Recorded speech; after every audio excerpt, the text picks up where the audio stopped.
कई सालों से चल रहे नफरती कैंपेन के बावजूद महात्मा गांधी फिर जीत गए। टैक्स पेयर के करोड़ों रुपए खर्च करके क्रिएट करी गई फर्जी इमेज और फर्जी फकीरी ने आखिरकार घुटने टेक दिए। ये सब पिछली सदी में भी हुआ था और ये आने वाली अगली सदियों में भी होगा। आप देख सकते हैं कि नफरती कैंपेन में शामिल भाड़े के टट्टू, जिन्होंने अपनी पहुंच पद्मश्री हासिल करने तक बना ली, अब आंसू बहाते हुए कह रहे हैं कि ये देश तो जिहादियों का हो गया है। दरअसल उन्हें अपनी नफरत की अदाकारी जारी रखने के लिए मजहबी नफरत चाहिए। उन्हें खुद को जिंदा रखने के लिए सियासी जिहाद चाहिए। लेकिन डेमोक्रेसी यानी जमहूरियत में नफरत आखिर कब तक राज करेगी? जमहूरियत में तो हुकूमत अवाम ही करेगी, लेकिन कुछ लालची नफरती जहर के सौदागर ये बात अब भी समझ नहीं पा रहे हैं। दरअसल महात्मा गांधी और भारत की आज़ादी पर बकवास करने वाली कंगना रनावत ने अब सिखों को इंसल्ट यानी अपमानित करने वाली बातें कही हैं। हाल ही में पद्मश्री पाने वाली कंगना ने अपने इंस्टाग्राम पोस्ट में पूरी सिख कम्युनिटी को खालिस्तानी आतंकवादी करार दिया है और कहा है कि इंदिरा गांधी ने इन लोगों को मच्छरों की तरह अपनी जूती के नीचे कुचल दिया था। कंगना रनावत ने अपनी इंस्टाग्राम स्टोरी में लिखा है कि खालिस्तानी आतंकवादी आज सरकार की बाहें मरोड़ सकते हैं, पर हमें एक औरत को नहीं भूलना चाहिए। वो अकेली लेडी प्राइम मिनिस्टर थी जिसने इन्हें अपनी जूतियों के नीचे कुचल दिया था। इसके आगे उसने कहा कि उन्होंने देश को चाहे जितनी तकलीफें दी हों, लेकिन अपनी जान की कुर्बानी देखकर भी उन्होंने मच्छरों की तरह इन्हें कुचल दिया था और देश के टुकड़े नहीं होने दिए थे। उनकी मौत के कई दशक बीत जाने के बाद आज भी ये उनके नाम से कांपते हैं। इन लोगों को वैसा ही गुरु चाहिए। आपको याद दिला दें कि इसके पहले जब प्रधानमंत्री नरेंद्र मोदी ने 3 कृषि कानूनों को वापस लेने का ऐलान किया था, तो कंगना रनावत ने जिस तरह से उसका विरोध किया, उसको भी काफ़ी क्रिटिसाइज किया गया था। कंगना रनावत ने कहा था कि यह फैसला काफ़ी अफसोसजनक, शर्मनाक और एकदम गलत है। उन्होंने कहा था कि अगर संसद में चुने गए लोग नहीं बल्कि सड़क पर बैठे हुए लोग देश के कानून बनाने लगे तो समझ लें कि ये जिहादी मुल्क है। कंगना रनावत ने इससे पहले एक और इंस्टाग्राम स्टोरी पोस्ट करी थी, जिसमें कंगना ने कहा था कि हमें अपना हीरो को सोच समझकर चुनना चाहिए। उन्होंने पुरानी न्यूज़ क्लिपिंग को शेयर करते हुए लिखा था कि गांधी और कुछ और लोग नेताजी सुभाष चंद्र बोस को ब्रिटिश सरकार को सौंपे जाने के लिए सहमत थे।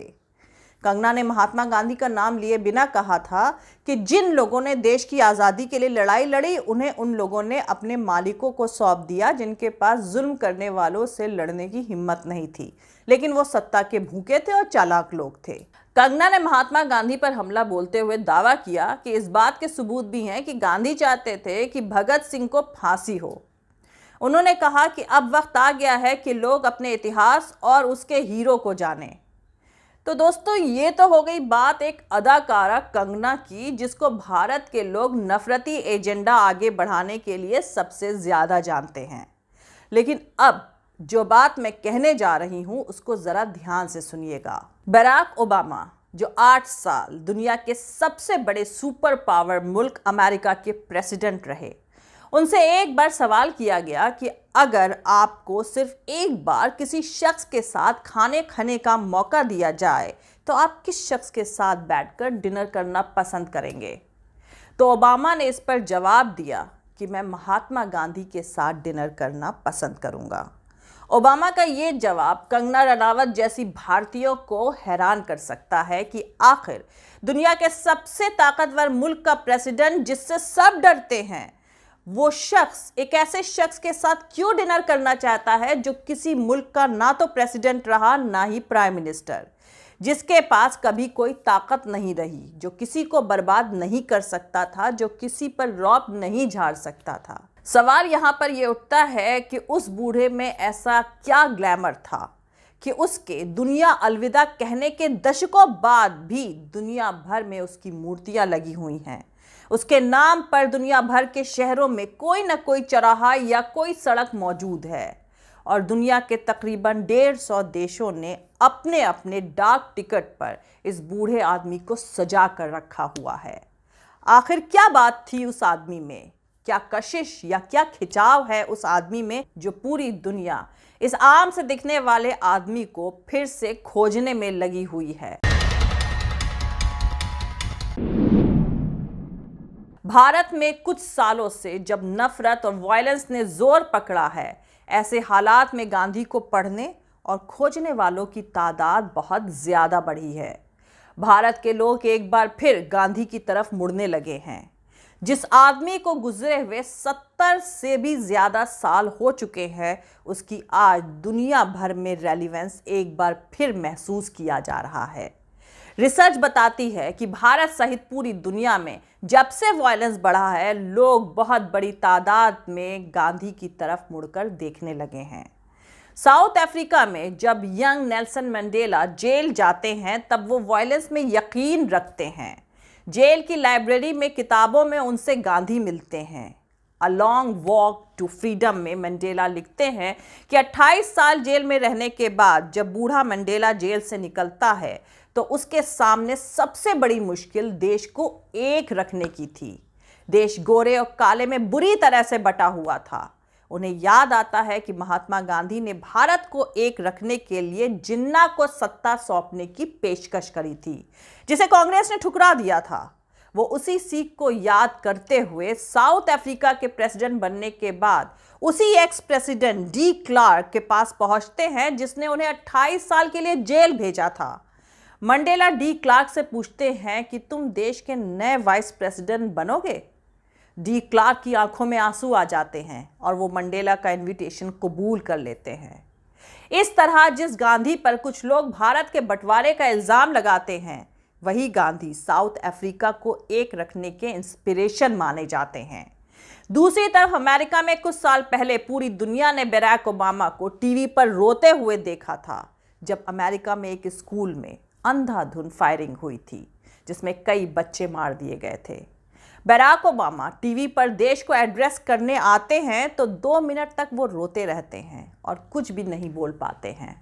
वो अपनी बायोग्राफी में लिखते हैं कि मुझे उस अफसोसजनक पल में महात्मा गांधी याद आते हैं, जो मुझसे पूछते हैं कि मटेरियलिज्म की अंधाधुंध दौड़ में क्या बना दिया तुमने अपने मुल्क को। और उस दिन पहली बार मुझे एहसास हुआ कि मैं दुनिया के एक सुपर पावर मुल्क का प्रेसिडेंट होकर भी देश की सोशल सच्चाई के सामने खड़ा होकर एक आम आदमी की तरह रोकर बस यही कह पा रहा हूं कि हम क्या बन गए इस अंधाधुंध दौड़ में, जहां हर महीने 2 महीने में अमेरिका की सड़कों पर इस तरह के वायलेंस होते हैं। गांधी मुझसे कह रहे हैं कि ये हिंसा करने वाले लोग आतंकवादी नहीं हैं। दरअसल तुम्हारे देश में एक वैक्यूम बन गया है। इन लड़कों की जिंदगी में कोई वैल्यूज नहीं बचे हैं। दोस्तों, अब जरा भारत की तरफ मुड़िए और सोचिए कि कंगना रनावत ने महात्मा गांधी का नाम लेकर बकवास करते हुए 1947 में मिली आज़ादी को गांधी के कटोरे में मिली भीख बताया था और कहा था कि असली आज़ादी 2014 में हमें मिली है। वो यहीं नहीं रुकी, उन्होंने पुरानी न्यूज़ क्लिपिंग को शेयर करते हुए लिखा कि गांधी और कुछ और दूसरे लोग नेताजी सुभाष चंद्र बोस को ब्रिटिश हुकूमत को सौंपे जाने के लिए सहमत थे। साथ ही कंगना रनावत ने महात्मा गांधी पर हमला बोलते हुए दावा किया कि इस बात के सबूत भी हैं कि गांधी चाहते थे कि भगत सिंह को फांसी हो जाए। खैर, कंगना रनावत ने महात्मा गांधी के बाद अब जो सिख कम्युनिटी को इंसल्ट करने वाली बात कही है, उसको लेकर उनके खिलाफ पुलिस में मुकदमा दर्ज करा दिया गया है।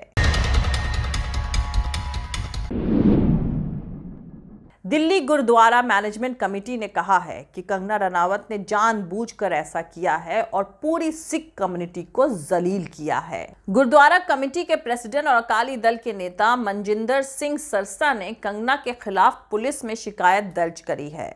दिल्ली के मंदिर मार्ग थाने में दर्ज कराई गई शिकायत में मनजिंदर सिंह ने कहा कि कंगना रनावत ने सिखों के खिलाफ डिसरेस्पेक्टफुल, इंसल्ट और नफरत फैलाने वाली बातें कही हैं। और पूरे सिख कम्युनिटी को खालिस्तानी आतंकवादी कहा है। शिकायत में यह भी कहा गया है कि इंदिरा गांधी ने उन्हें अपनी जूतियों से कुचल दिया, ऐसा कहकर सिख कम्युनिटी को जलील किया गया है।